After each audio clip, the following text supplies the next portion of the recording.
Tuturo po namin sa inyo, yung flyers po nakalagay po is what is earth. Explain po kung what is earthquake and what is tsunami. Tapos kung ano po yung gagawin before, during, and after tsunami and earthquake. First, what is earthquake? An earthquake is a shaking of the ground caused by the sudden breaking and movement of large sections or the named tectonic plates on the Earth's rocky outermost crust. Ang sabi po, ang earthquake daw po ay ang pagyanig ng ang saglit na pagyanig ng lupa o sa ilalim po ng lupa, ang tawag po sa kanya ay tectonic plates. Ano po ang dapat gawin bago magkaroon ng lindol? What to do before an earthquake? Number 1, make sure you have a fire extinguisher, first aid kit, a battery-powered radio, a flashlight, and extra batteries at home. Ito pong mga binanggit ay mga survival kit po. Number 2, learn first aid. Kailangan daw po matutunan kung paano yung paggamit ng first aid. Yung first aid po may laman pong alcohol, tapos yung ano po laman ng first aid? Tama, gamot, tapos alcohol, mga dapat gamitin pagkaroon ng sugat or tama. Number 3, learn how to turn off the gas, water, and electricity. Kailangan daw po pag nagka-earthquake, ibaba ang breaker. Tama po. Tapos, yung mga fuse, tapos yung mga gas stove, kailangan po patayin. Number 4, make up a plan of where to meet your family after an earthquake. Kailangan daw po magkaroon ng plano yung family nyo pag nagkaroon ng earthquake, kung saan kayo pupunta. Don't leave heavy objects on shelves. They will fall during earthquake. Wag daw po tayo maglalagay ng mga mabibigat na gamit sa matataas kasi pwede po daw siyang malaglag at pwede tayong mabagsakan. Tama. Anchor heavy furniture, cupboards, and appliances to the walls or floor. Ganun din. Katulad lang siya sa sinabi ko kanina. Learn the earthquake plan at your school or workplace. Kailangan daw po matutunan natin yung mga earthquake plan kasi tinuturo naman daw po yun sa school at sa mga pinagtatrabahuhan natin. During an earthquake, what will we do? Kailangan daw po maging kalmado. Stay calm in your indoors, stay inside if you're out. If you're indoors, stay inside. If you're outside, stay outside. Kailangan daw po natin maging kalmado at kung nasan tayo nung mga nangyayari na yung earthquake, mag-stay na lang po tayo. Kung nasa loob tayo ng bahay, mag-stay sa loob at kung nasa labas, mag-stay lang sa labas. If you're indoors, stand against a wall near the center of the building, stand in a doorway or crawl under heavy furniture, a desk or table. Stay away from windows and outside doors.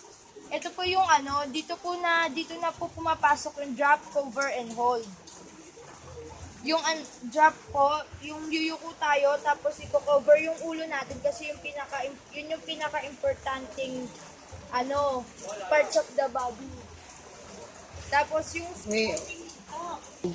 sa page 2 po, nandun po nakalagay yung picture na drop, cover, and hold. Makikita po natin dun sa picture kung ano yung ginagawa ng tao pag nagkaroon na yung during earthquake po, makikita po natin dun sa picture kung ano yung yung dapat gawin pag nagkaroon ng earthquake. The number 1 is drop, the number 2 is cover, and the number 3 is hold.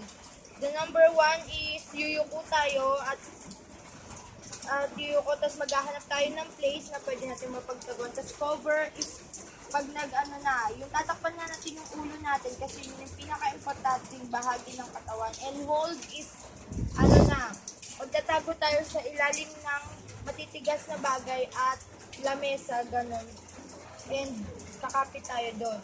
If you're outdoors, pag nasa loob naman daw po tayo pag nasa labas naman, pag yung drop, cover, and hold, gagawin natin yung pag nasa loob tayo ng bahay. Pag nasa labas naman po, stay in the open, away from power lines or anything that might fall. Stay away from buildings, stuff might fall of the building or the building could fall on you. Pumunta daw po tayo sa place na parang wala wala pong building or na pwede tayong mabagsakan. Doon lang po tayo sa open way, sa mga ground ng school, sa mga open area, field, like that. Don't use matches, candles, or any flame. Broken gas lines and fire don't mix. Don't use matches. Huwag daw po tayong gagamit ng posporo, kandila, at kahit anong bagay na pwedeng umapoy. Wait lang. If you're in a car, stop the car and stay inside the car until the earthquake stops. Pag may kotse po, or nasa loob kayo ng kotse nyo, stop the, ihinto daw po yung pinapaandar ng kotse at manatili na lang mang sa loob hanggang matapos ang lindol. Don't use elevators, they'll probably get stuck anyway.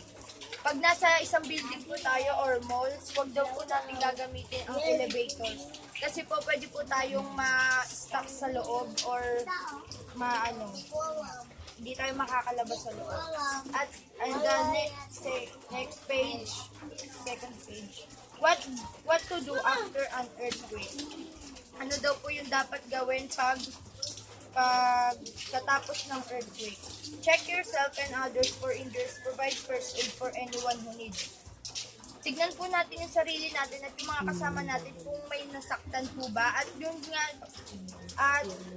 dun sa ginawa natin kanina na before an earthquake, provide a first aid. Dito na po natin magagamit yung first aid kung sakaling may nagkaroong injury dun sa mga kasama natin o sa ating sarili.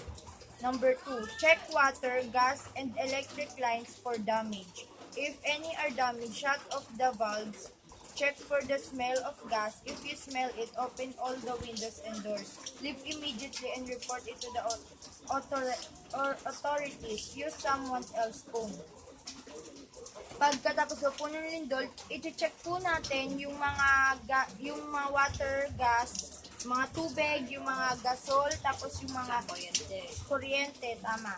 Yung kuryente po, kung meron po bang nasira, pag meron po, yung kuryente po is panatilihin nating nakababa ang breaker, tapos amuyin po natin yung gas kung may sumisingaw na gas.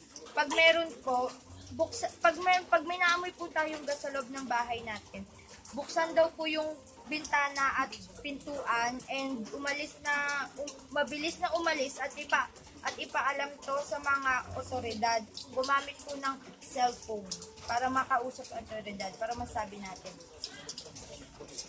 Turn on the radio. Don't use the phone unless it's an emergency. Huwag daw po natin gagamitin yung mga phone natin huwag po nating hangga't maaari, huwag po natin gamitin yung mga cellphone natin. At ang radyo lang po, tama. Stay out of damaged buildings. Lumayo po tayo sa mga building na nasira or nabiyak o kaya nabagsak. Kasi maaaring may mga sudden break pa tapos pwedeng bumagsak. Go. Be careful around broken glass and debris. Wear boots or sturdy shoes to keep from cutting your feet. Pag may nakikita po daw tayong mga broken glass o yung mga nabasag na salamin, wag daw po nating apakan unless magsuot po tayo ng mga bota na para ma-avoid yung pagkasugat natin sa paa. Be careful of chimneys, they may fall on you. Yung mga chimneys po, yung sa mga taas po yun ng bahay na pag may po tayo, yung sa decoration. Yung sa pag mainit po, dun po tayo nagsusunog. Tapos dun po lalabas yung usok sa chimneys. Lumayo daw po tayo kasi maaari tayong bagsakan. Stay away from beaches, tsunamis, and shaking sometimes hit after the ground has stopped shaking. Stay away from beaches, tsunamis. Lumayo daw po tayo sa may mga dagat, mga anyong tubig dahil maaari po daw magkaroon ng tsunami. Stay away from damaged areas. Lumayo po tayo sa mga nasirang lugar. If you're at school or work, follow the emergency plan or the instruction of the person in charge. Kung tayo daw po ay nasa school or nasa workplace natin, pagtatrabahuan, sundin daw po yung mga Wala lang. sundin daw po yung mga tinuturo ng otoridad o yung taong naka-in-charge para sa gagawin. Ay, may tanong po ako dun about sa earthquake. Ano po bang dapat gawin? Magbigay po kayo ng isang dapat gawin before an earthquake, bago po magkaroon ng lindol. Dapat dali kain. Survival kit. Tama po. Maganda ang survival kit. And pag pag nangyayari na po yung earthquake, ano po ang dapat natin gawin?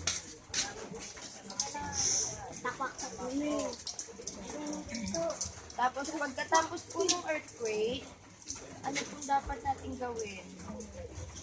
Tingnan ang Mga kuryente sa bahay at yung gas. tama po kung sila ay na-damage.